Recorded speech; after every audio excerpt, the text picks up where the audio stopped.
whenever you guys are ready. Keeping suspense. Okay. All right. Let me just introduce you really quickly. Sure. We have David here. He's going to be talking about web security. And again, this is a 3 o'clock session. Again, the fire drill was just a figment of your imagination. But All right. Quick show of hands. How many people have exploited cross-site scripting and or SQL injection? No, I meant like legitimately with permission. No? Okay. Fewer hands. Okay. So for the rest of you, you're in the right spot. For those of you that this is old hat, well, I'm just going to show you an environment where you can play around and not get yourself in trouble. It's called the Web Security Dojo, your own personal web app fight club. And if you want to grab the PDF, that's fine. There are notes, maybe some technical notes for some of the demos down in the notes, but you won't see them unless you use a real PDF viewer, not your browser. All right, what is the Web Security Dojo and how do we get started? That's pretty much what we're going to talk about. They accidentally posted on the website a half-day, 4-hour hands-on class. If we were, in fact, having a 4-hour hands-on, this would be the first part. We would get this environment set up so y'all could hack your web apps. We don't need any untrusted CTF networks, it's just all local host.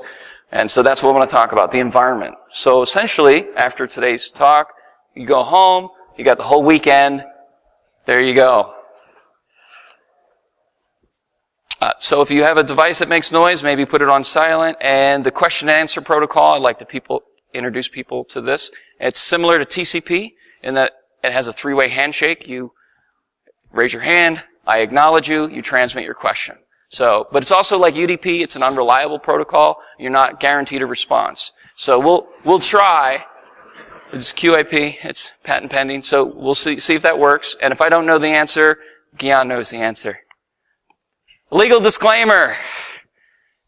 Follow that link and you'll see the legal disclaimer from Liar Liar. Stop breaking the law. So yeah, just don't do that. And so if you learn something new and you're all excited, you think you're going to try it on your bank, please don't. Or use your brother-in-law's computer. Okay. A little bit about me. That's me stepping out of the monolith from 2001. Any Penn Staters? Woo! All right. I'll be sure to speak slow and use small words. No, I was just kidding. What? Jerk. Yeah, so I've been doing this for a bit, and I work for MavenSecurity. We do things. And yeah, that's pretty much it.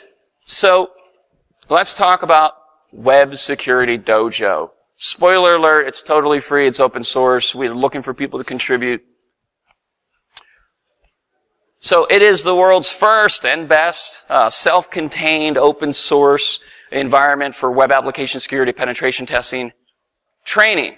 So essentially, you take a whole bunch of vulnerable web apps, fake storefronts and things, and you put them all together in a single VM, along with the tools that are commonly used to test, audit, exploit web applications. You sprinkle in some documentation, and you have the Web Security Dojo.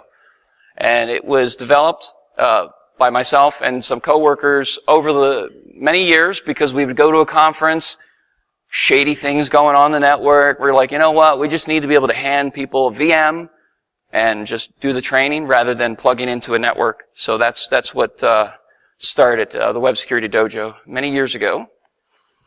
So it comes in 2 flavors. For the masses, there's a pre-installed VM, an OVA file, industry standard, hopefully just import into your virtual machine player of choice. And there's also a script file that you can run, and it'll just download packages over top of Ubuntu. So you can roll your own, see how we do it, or you could just use the virtual machine. Its biggest selling point is that you're ready to go. Dive right into the training. What is this SQL injection you speak of? You don't have to worry about configuring numerous man-in-the-middle proxy tools who all are contending for some reason for port 8001, or 8080. So we've deconflicted all the tools and everything just works nicely. So you have Zap, you've got Burp, you've got several tools, and we've put them on separate ports. So when you get in there, you can just get right to the subject rather than setting everything up. And so that you can find it at dojo.MavenSecuritycom, which will lead to SourceForge. It's that old. I know we're not cool enough to be on GitHub or Bitbucket, so we're still on SourceForge. And so, but all the links are at the dojo.MavenSecurity.com. And it's brought to you mostly by Maven, but we are looking for contributors, especially if you have any area expertise in source code analysis. We'd like to put on some source code targets where you would analyze the source code and patch it, things like that. But right now, it's mostly all just what you would think of with web apps testing, scanning for SQL injection and common flaws found on the OWASP top 10. So, unfortunately, no one can be told what the dojo is. You simply have to see it for yourself. So I'm going to go ahead and just dive on into my VM. The install process is real easy. You just download a giant file. It's called a .ova. Once you have a virtual machine player installed, you double-click the OVA file, and it just imports into your player, which I already did earlier. And I hit the start button, and now I've got my little VM. And I am going to take the, what is it, the red pill? Which one? I'm going to dive into this. I'm going to go full screen. And so I'm just going to hit my my host key, which is down in the lower right corner. It's the right control key. I'm going to hit that, and F for full screen. Right? And away goes my host operating system, and now I'm inside this virtual machine, which is Ubuntu.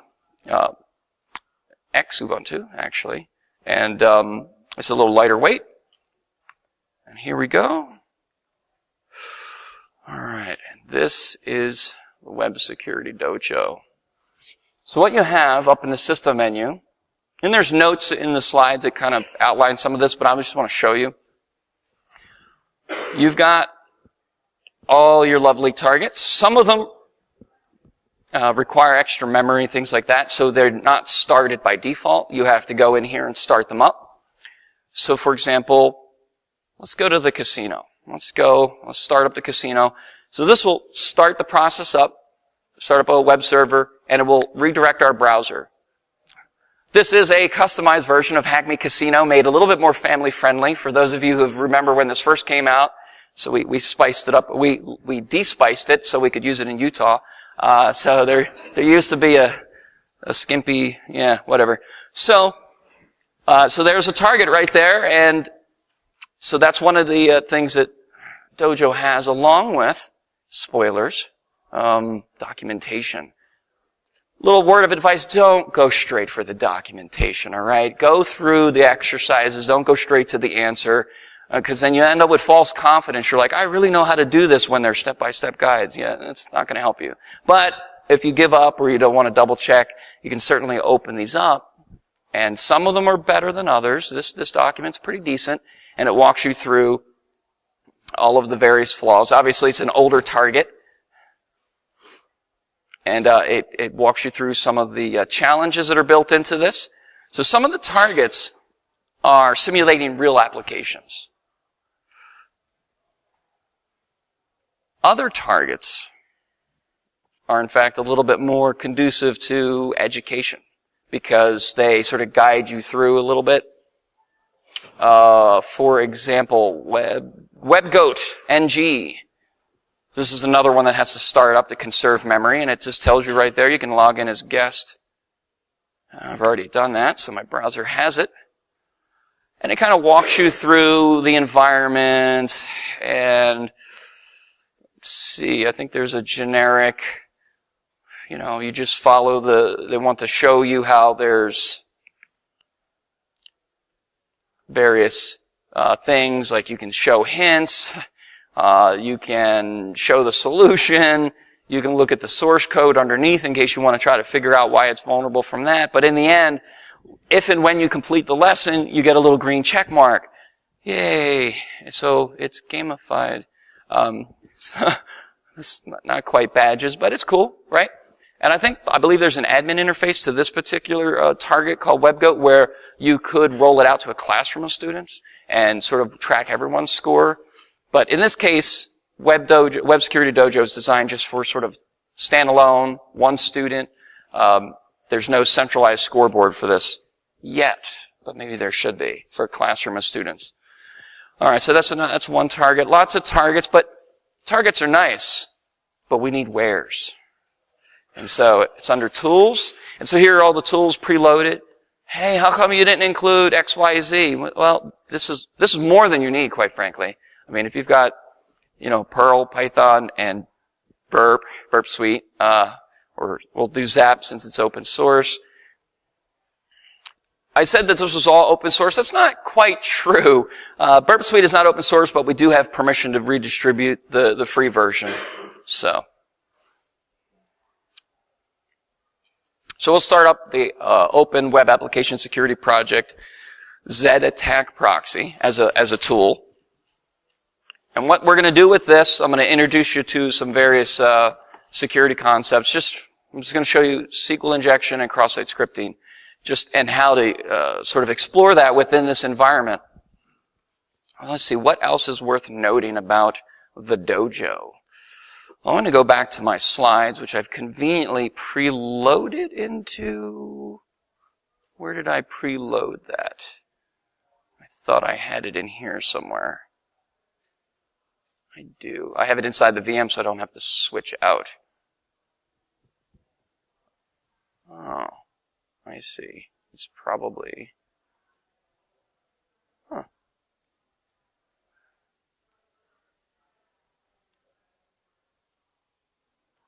Go back to the slides and see what we're missing.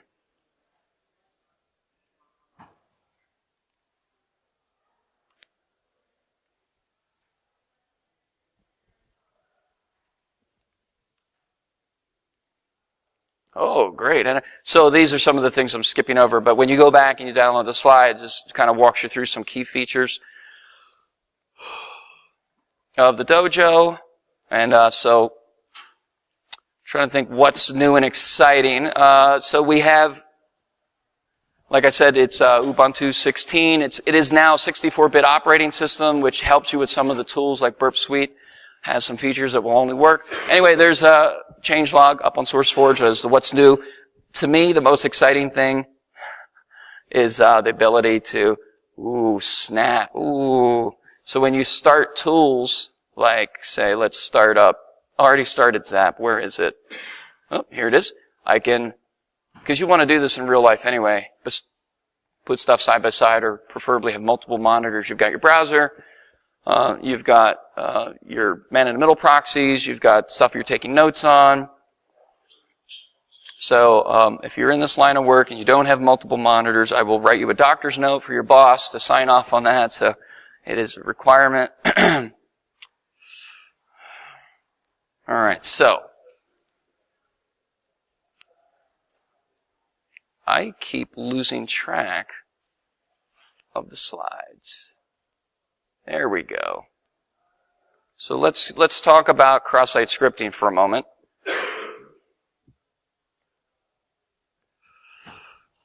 All right, so simply put, cross-site scripting is where a user sends malicious data and it reflects back off the server to them. You say, well, who would do that? Who would literally hack themselves? Well, the attacker tricks the victim into sending the data. That's a reflected attack where I post a link and say, oh, you should really click this link. So they click it, and it goes off to some kludgy web app that takes that user's input that's somewhere in that request, reflects it back to the victim, and does bad things. So the user literally hacks himself. They don't know it. That's the reflected attack, and kind of looks a little bit like this. We'll talk about some other kinds of attacks in a moment. So here's this simple example where you do a query for a term. You say, hey, I'm looking for the term John. It says, oh, there's lots of results for that. But if the search term looks a lot like JavaScript, the website reflects back and says, oh, you just searched for, and when the browser gets to that little bit of text that looks just like JavaScript, well, it is JavaScript. So your browser doesn't render it, it executes it because it loves code. That's what it's made for. Modern browsers won't, well, IE and Chrome, don't like this so much. They protect you. They make it easier to be a bad web app coder by stopping this kind of stuff. But it works fine in Firefox. So, but as a simple example, that's a reflected cross-site scripting. And the idea is you would not simply do a stupid alert box, but if you were an attacker, you would send remote script.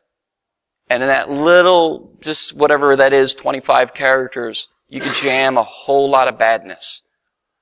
And in fact, there's the browser exploitation framework that's all injects if you can inject JavaScript into somebody's browser, it hooks their browser, and you can maintain persistence as they open new tabs, and you can do all sorts of bad things.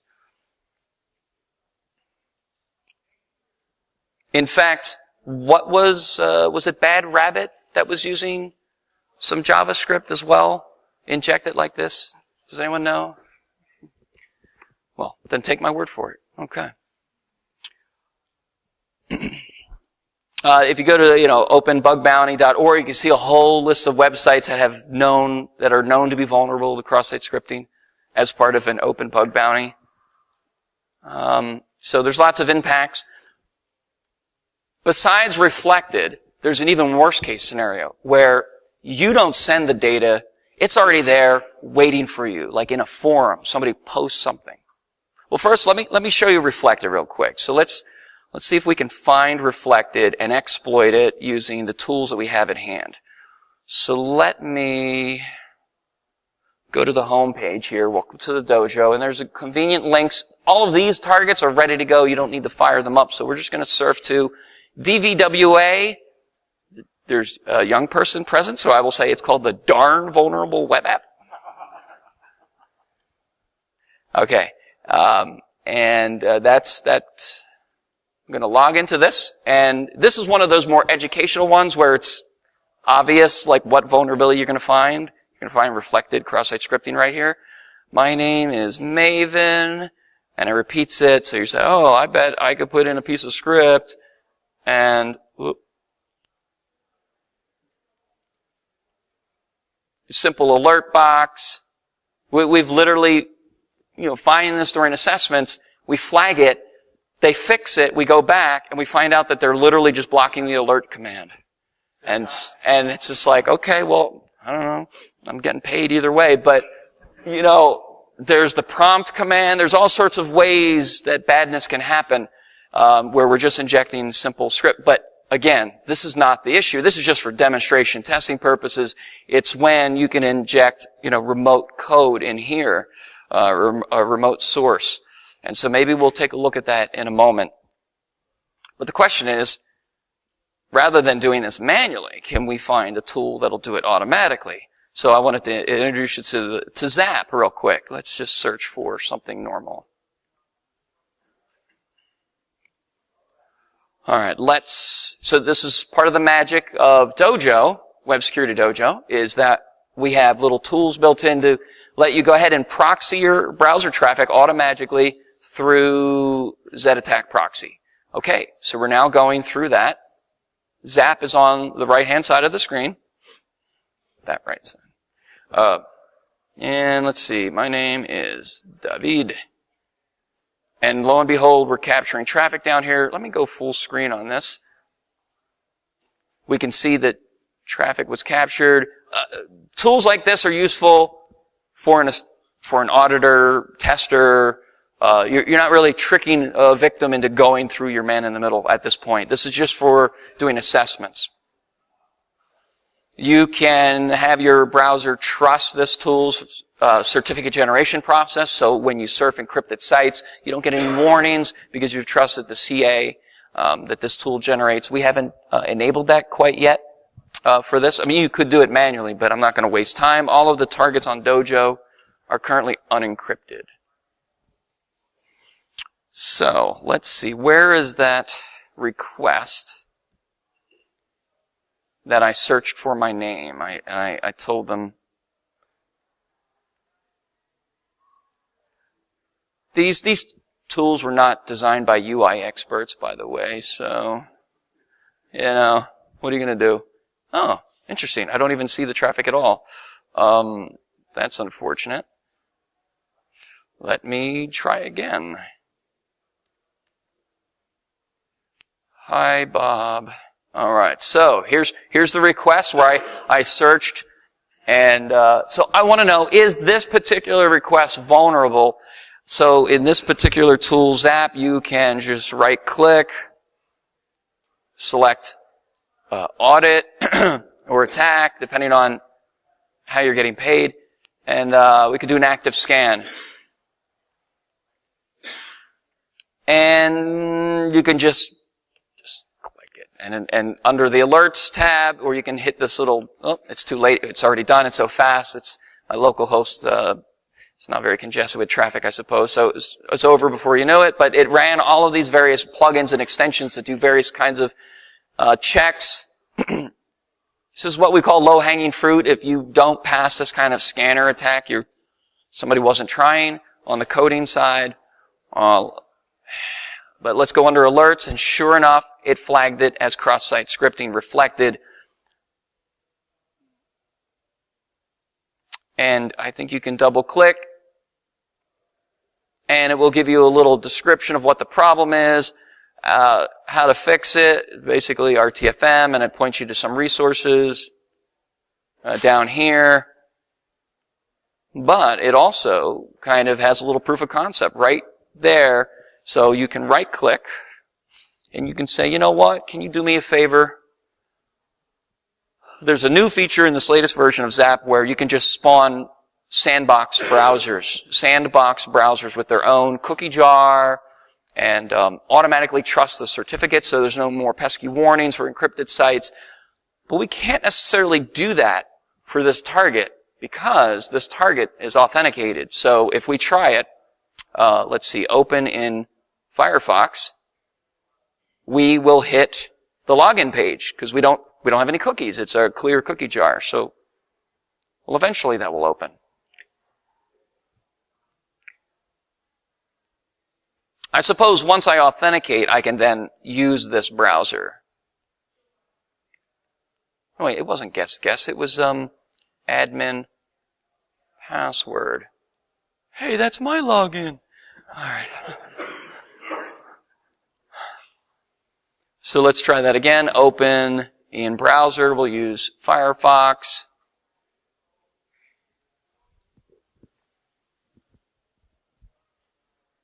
If each one is sandbox, that would be impressive. It is. Wow. Well, forget that. So I'm just going to use the system browser.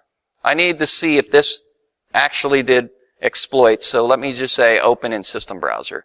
And it uses all my cookies. I'm authenticated to this application. Bam. Okay, yeah, that's definitely reflected cross-site scripting. No problem. That is a valid finding. I suppose if it wasn't, we could go in here and mark it, as a false positive. So that's simple reflected cross-site scripting. Now, how much would you pay? But wait, there's more. There's persistent cross-site scripting. This is where the attacker, goes into an application and submits data that other users are going to see eventually. The first thing I think of is a forum. You post some comments, and other people can see it. So let's play the role of the attacker for a moment. Conveniently go to the lesson called Stored Cross-Site Scripting, and you know where this is going. Do you like JavaScript? Oh, wow. These fields are really small. I'm not sure. All right, so some free JavaScript. All right. Script. Just put in another, put in an alert box again if we want. Now here's the thing. If you were scanning this right off the bat, you'd scan it. Oh, it does reflect back immediately. It doesn't happen. But anyway, it's sitting right there. And any victim who goes to this page is going to get hit by it. So, we can go to Quick Start and we can launch Chrome, and we can go to this site and trigger it. Targets.local. Did you mean targets.local? Yeah, I did. That's why I typed it. All right. Admin password. So we're going here. We go to this stored. And, it's interesting. So it seems like the very last one. Okay, yeah. So normally you would have to click on a forum post to open it. But in this case, yeah, it just triggers anybody going to this. So why is persistent so bad? Because all of your victims, by definition, are fully authenticated. And it could be that the victim is an admin, that the data you've implanted appears in a back-end queue like a feedback queue. Somebody submitted a trouble ticket. Let's read what they have to say. Bam, it's JavaScript or other client-side code, but mostly JavaScript.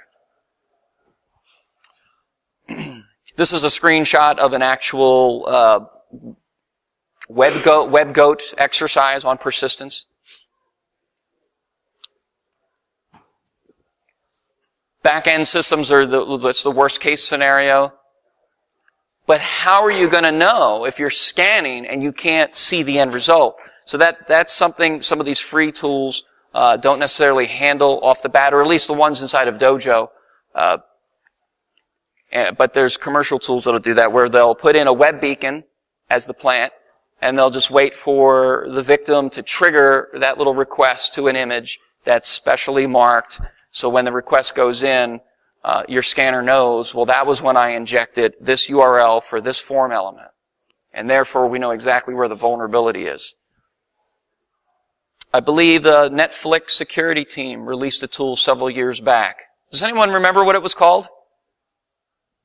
Sleepy Puppy. And, which I thought was cool.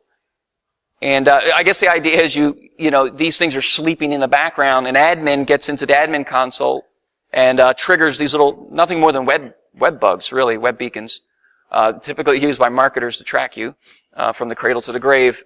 But in this case, we can see that the idea is if I can implant even HTML, I could have probably implanted JavaScript or something else. So that would have affected an admin. So that's the worst case scenario. Something as simple as this.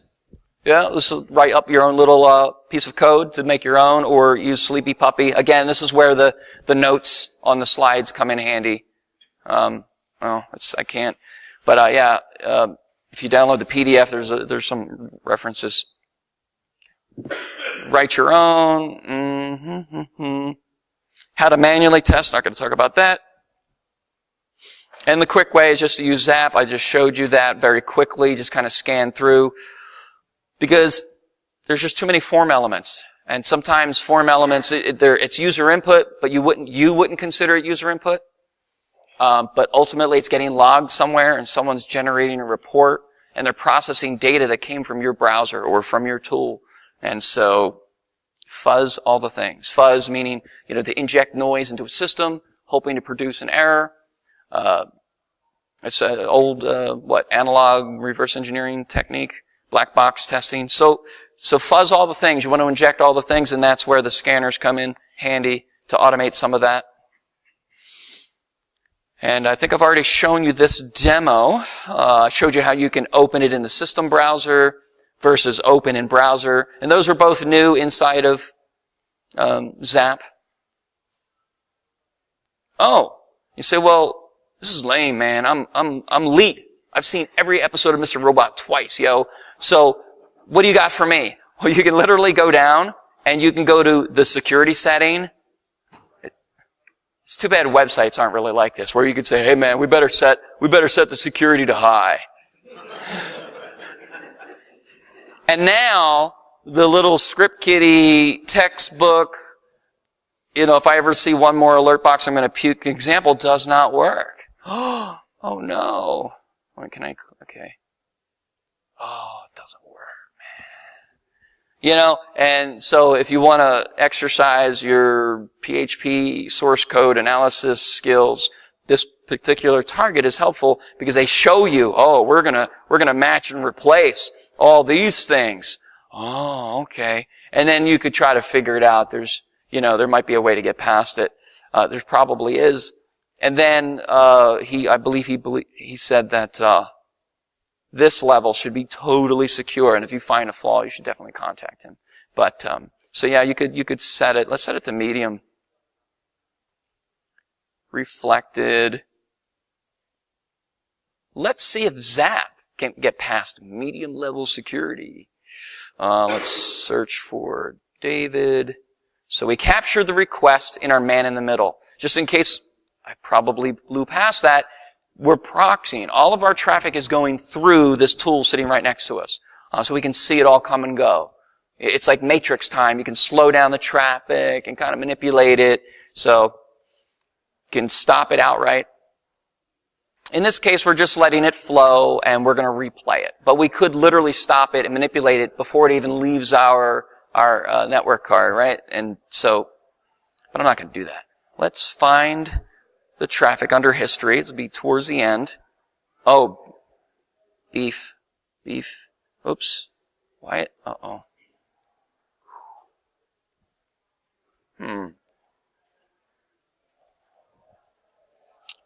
I think I forgot that some of yeah, okay. There's some there's some bad code hidden here. I forgot, and so it's beaconing out to yeah. So that's what this is. ET's phoning home. We've clearly been compromised. Forgot about that. I'll show you that later. Let me see if I can filter based on... Can I do...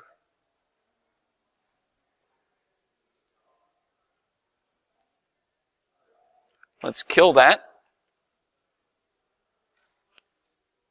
All right. I wonder why we're still doing that. Oh, this one. Nice.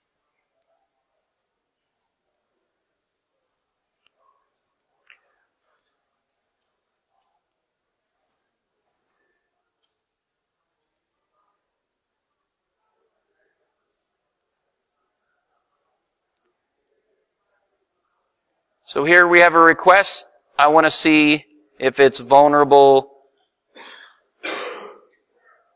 on medium, active scan. I really could select the policy to be just cross-site scripting, but we'll just scan for all the things. And that was pretty quick. That's actually done already. Let's go under alerts. And I don't think it found it the second time through. There's only one instance of it here. There should probably be two. Here's our original request. So yeah, I don't think this will work anymore. If we do open in system browser, their demo is not going to work anymore. So we look at the source code and see how they fixed it. Oh, and they replaced the word script with they just blank it out. Oh, okay. But they only do that once. So, okay. I'll just put in script, and I'm going to interrupt myself with script, because they're going to remove that for me. That's awfully convenient. And alert.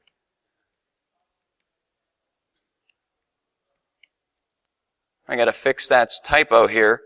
But essentially, when we've seen this before, where they're removing. Oh, we're going to filter out things. But we're not going to do it in an iterative way, and we're just going to like remove it and put your string back together. I forget what blue means, but okay, 20 minutes, 10 minutes. All right, so let's do that. And oh, hey, it still works because they filtered out the thing for me. So lots of bad defenses. You can play with that. Get your foo on. Let's move on. Blah, blah, blah. SQL injection. Yeah, this is where we make the Benjamins. Okay. Essentially, user input is going to make its way eventually, in some cases, to a database call, structured query language. If we can manipulate it such that our data fits in and modifies the logic, the syntax of that statement, well, we can interact with the database, perhaps. Plenty of ways to fix this, but what are we on? 17 years, I think, since SQL injection became like discovered and discussed, and it's still helping me pay the bills. So, all right, we haven't fixed it yet. Here's an example of a SQL statement calling the check if a user and username and password match. Maybe during a login. And some clever cricket looked at this and said, "Well, wait a minute. What if my UID doesn't just equal regular text, but I include a single quote, which is a meta character in the context of SQL, right? It's a special character. It has significance." Or 1 = 1 --. So you take this in red, this is a standard type of lookup, and you add the bad data in green, and lo and behold, you're saying select star from users where user ID equals blank, which is like nobody, so this is going to fail, or true. False or true is true. Dash dash means, oh, just ignore the rest of that stuff. I don't even know what that is. And this is called SQL bypass, SQL login bypass. It has the pesky habit of allowing you to basically log in as the first user in the database, which tends to be the administrator. Whoops. So, SQL injection's hard. There was a tool that came out, I can't remember what it was called, but the guy really went to town on the documentation, and he had like 4 pages of schematics, of schema, of how first you do this and then you do that, and how his tool was kind of automating this process of figuring out whether it was vulnerable to SQL injection and how to exploit it. But that's hard, you know. So we're just going to use tools, and I'm going to show you a quick tool. I only have a few minutes to do it, so we probably should just get to it. Check the notes on manual things that you can do, but I'm all for leveraging the tools. Essentially, I want to introduce you to your new best friend. Remember, you need permission in writing to use some of this stuff. But the number one choice is SQL map. There's no number 2. It's SQL map, or you have a DBA right there. Who knows how to type really fast? Because SQL map automates a lot of it, and it's smarter than you in most cases. So let me show you what that looks like. First, can we find SQL injection in one of our targets? Probably, since there's an exercise called SQL injection right there. No, we can do blind. It doesn't... Well, that's weird. Submit. Huh. Okay, so we just performed some sort of request legitimately, but we captured it because we're proxying everything. We go to this tool and say, hey, you know that request I just made? Where was it? SQL injection. Oh, it's a post request. Hey, can you do me a favor and can you just like attack this for me? Let's see. Submit ID. I got to click on it, right click, and say, hey, attack this. Tell me if it's vulnerable. And spoiler alert, it's vulnerable to SQL injection, which is probably why it's under. Yeah. And it shows you, it even tells you, it even pulls out some intel and says it's MySQL 5.0 and some various other things and the exact context of how it was able to exploit it. But what I'm going to do is I'm going to take this legitimate request. Ooh, not that one. Dang. I don't want that. I want history. Okay, I want this one. And I want to save it to a text file. Save as raw. Request. The whole request, not just the headers, not just the body, but both. And let's just call it conveniently, well, I'm going to call it that. Save it. Yeah. So I'm going to save it into a text file and feed it to a tool. I have a command line here. SQL map. Remember, kids, get your parents' permission before using SQL map.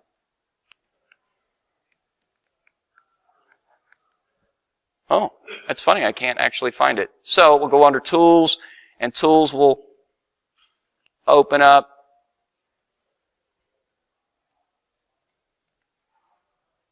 We'll open up a command line and show you right where it's at. So, okay, so we got SQL map, and I'm going to read in a file, and I believe it was here. What was it called again? SQLi raw, and I wanted to list the databases, a DBS. And so it's going to, listen, if you don't remember anything else, when SQL map asks you a question, just accept the default, unless you're really sure you know what you're doing. But we have encountered plenty of cases where some thoughtful consideration, you disagree with it and you get better results. But those are far and few between. It looks like it's MySQL. Do you want to skip testing other payloads? I'm sorry, I resized the screen, but the default answer is in caps. So yes, for the remaining tests, do you want me to include all tests for MySQL, and that ups the level or the number of things to test for, and it maybe increases the riskiness of some of the tests? I'm okay with risky testing on my loop back here. So yes. And it goes through and it tries a bunch of things and eventually slowly, not so slowly, figures out exactly how it's vulnerable, and it pulls out a list of the databases that are on this box. Oh, hey, there's a parameter called IE it's vulnerable. Do you want to keep testing the others? Nah, I only need one. You have to defend all. I only need to find one. Oh, hey, so there we go. And it tells you how it's vulnerable. And here's the databases. You know what? I want the database called DVWA. And I want to list all the tables. There's two tables, guestbook and users. I want the table users. And I want to dump all the things. Oh, it says, oh, hey, you know, you can't really see it, but it says that it thinks it found some hashes. Do you want to store them for offline processing? No, because it's going to offer to process them right now. Hit yes, and it cracks the passwords. Ta-da! And so that was a little fast because I had run it earlier. Otherwise, it would have taken like a whole 30 seconds. And so it not only pulled the data out of the database, it took the hashes and ran them through a simple password cracker against trivial type of passwords and was able to find the clear text password out of the hash, the unsalted hashes. Anywho, lots of cool stuff in the notes. Always follow their advice, da-da-da-da-da. In conclusion, break the web app, walk away. It's that simple, folks. Download, play with Dojo. There's a lot of cool targets and guides. So just have your own, one-man CTF this weekend. And feel free to contribute or, tell us how we can make it better. That's pretty much it. That's all I've got. Are there any questions? Yeah, let's give a round of applause. BSidesPhilly, Ron Falls, David. We do have time for maybe one or two questions. Anyone with a question?